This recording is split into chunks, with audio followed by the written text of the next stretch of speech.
Pasensya na po at medyo, akala ko nagpipiro lang po ako sa unang-una po, bago po ako kasi pumasok ko rin itong training. Dati ko kasi sanay po ako sa business. Dati ko kasi ang present.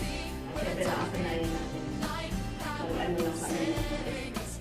Pinakalang sa rin natin. Hindi kami nag-a-assist ng mga ganyan days. Dito lang. Pero uma-attend kami dati sa mga training po dati. Ma-attend po ako sa mga training at yun po ay gusto ko. Kasi, syempre, sabi ko po, ilang natin ganun. Karagdagang kaalaman sa sarili natin, sa pamilya, sa mga kaibigan, gusto naman po yung mga kailangan. At habang nasa training po tayo, excited po kasi may bagong kakilala, may bagong kaalaman na mapupulot mula sa ating magagaling na trainer. Ayan, sabi nga po, di ba, stricto. Nung unang po nila, sabi nila stricto daw. Pero syempre, sa pakikinig natin, sa pagsunod natin sa kanila, alam naman natin na mababait din naman sila at alam kong ipapasan nila tayo.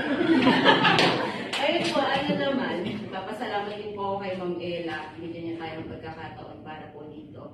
Mahalaga po sa atin, lalo na sa mga magsisipag abroad, mahalaga po itong training na to. Ayan, saka, nagpapasalamat din po ako dun sa inyong lahat. Ayan, lalo na po, nakita ko kanina nung na nagkaisa tayo. Nung una na nagpaplano tayo, talagang meron na ako naririnig na, bakit ganito si ganito? Iba na naman yung plano. Yan, parang hindi na tayo magkakasundo. Pero nung nandun na po tayo sa scene, nakita ko po na nandun na, nagkaisa na po tayo. Kaya maganda po yung kinalabasan nung ginawa natin kanina. So, yun lang po at maraming salamat.